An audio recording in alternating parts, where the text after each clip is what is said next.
Welcome to Driving in Ireland.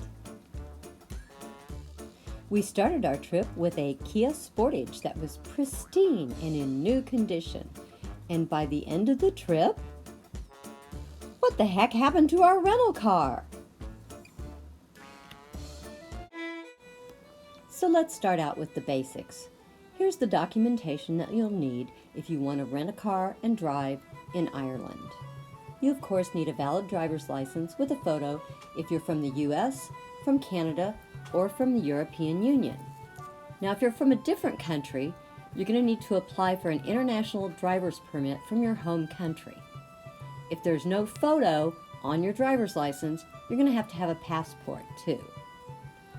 Be sure that you get third-party insurance, and we'd recommend full coverage. When you're driving, be sure you know where the registration is, and be sure you have a copy of your rental agreement with you. Also, if you're renting a car in the Republic of Ireland, but you plan on driving to Northern Ireland, the rental company is going to charge you an extra fee to cross the border into Northern Ireland for increased insurance coverage. Now, have you ever wondered why it is they drive on the left over there? Way back in the Middle Ages, horseback was the best way to travel, but it was also unsafe. Back then, as it is today, most people were right-handed, so riders would stay left to keep their stronger sword hand on the right to defend against evil passers-by.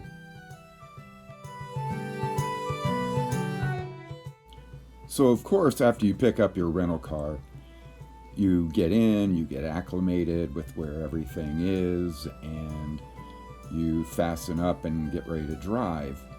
But the thing I noticed that stuck out was I was sitting in like a reverse image when I looked at the car, like a flipped photo. After my third day of driving, primary roads like this one were a lot less stressful. Just follow the flow of traffic and listen to your navigator.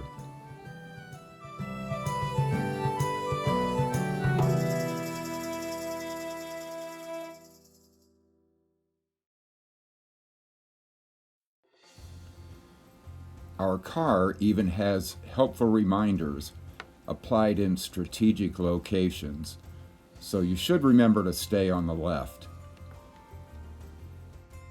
So here's our first castle. We're driving the Wild Atlantic Way down to the cliffs of Moher. And this is Dunguir Castle. Drive right by it on the road. Cool.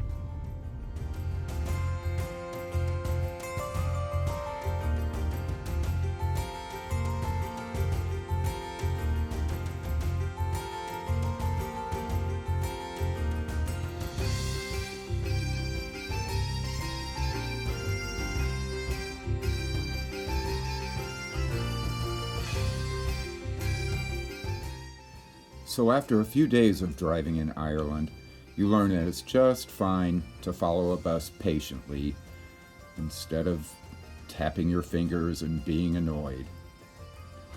Because you'll come across something like a wall or a bus on a narrow road that gets your full attention.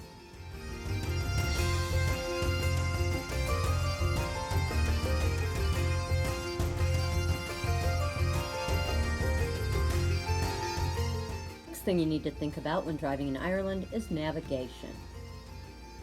We used multiple methods. We had several maps, and of the maps, our favorite was the Collins Ireland Comprehensive Road Atlas. It was spiral bound, and so it was easy to handle in the car. It had lots of detailed information. It went from one section to another of the country, and so you could see even the smallest roads. Most of the lettering was in both English and Irish. We also used sat-nav that came with the car, as well as using Google Maps.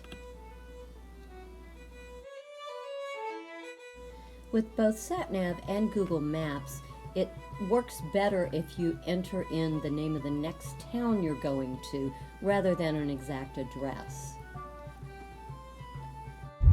On the way to Cliffs of Moher, we found out just how bad it can be following only sat-nav.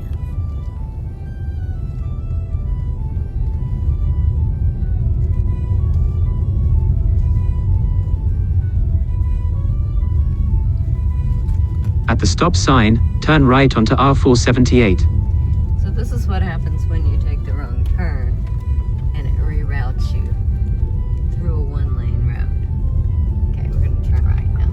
So this is the road that I'm taking to Mount Aragall from Rossapena Golf Course. And it's a single lane. I met a giant Massey Ferguson tractor just a little bit ago on it. It's very picturesque, but very desolate. You can see the mountains there. Pretty much nothing out here, but it's beautiful. We're going to give you a look here at Corkscrew Hill heading to the Cliffs of Moher. So you can see just how narrow and windy and hilly these roads can be in Ireland.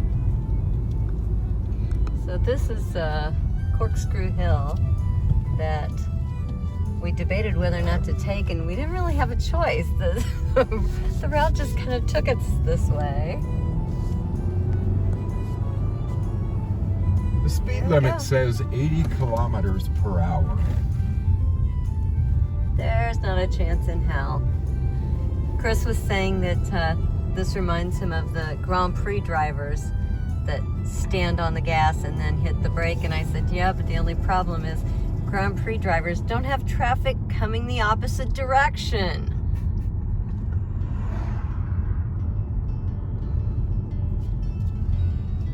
And now we're going to climb the hill in the Corkscrew, and we're on the inside of the Corkscrew here. And we're into the sun now. I see a bus. Oh, here we go. Yep, there's a bus pulled over here for a view.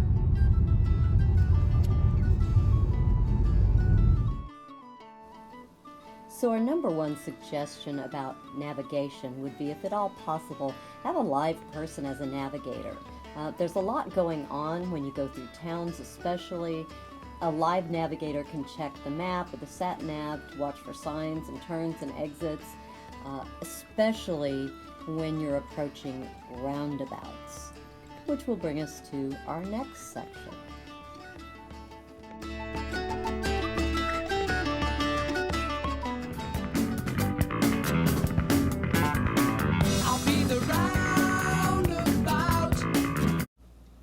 Roundabouts are everywhere in Ireland. They come in all shapes and sizes, from small to large. They have 3 or more exits. The rule is look right and stay left. We found a hilarious video with a song by Noel Sweeney called the Roundabout Song.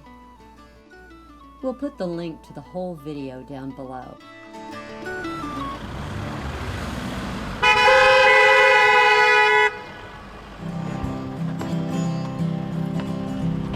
Now there's a junction there called a roundabout. When approaching a roundabout, know what town you're going to and what direction you're going. The sign will tell you which exit is for what town. Count the exits out loud as you pass them. If you have a personal navigator, they can watch signs and help count the exits for you. If you miss your exit, just go around again. It's still there waiting for you. One of our best tips about roundabouts is, if you're not comfortable with them in your home country, practice them at home before you go. Then all you have to do is learn to stay left and go clockwise. Drinking and driving in Ireland. The Irish are serious about drinking and driving. The legal limit in Ireland is 0.05% BAC versus 0.08% in the US. When driving in Ireland, we would limit ourselves to 1 beer. If you're wondering, is it worth the challenge to rent a car and drive in Ireland? We say absolutely. You just need a great navigator to show you the pictures when you get home.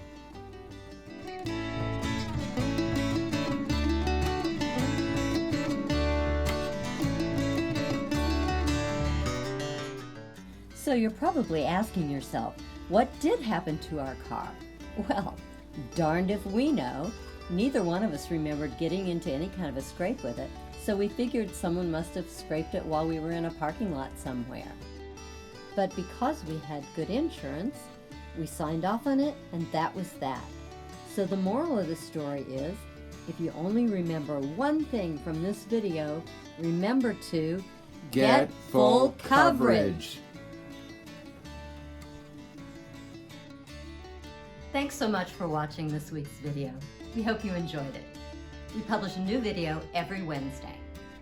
So, if you'd like to watch more of our videos, press this button over here. And if you'd like to subscribe, press this button with our faces on it. Thank you. We'll see you next week.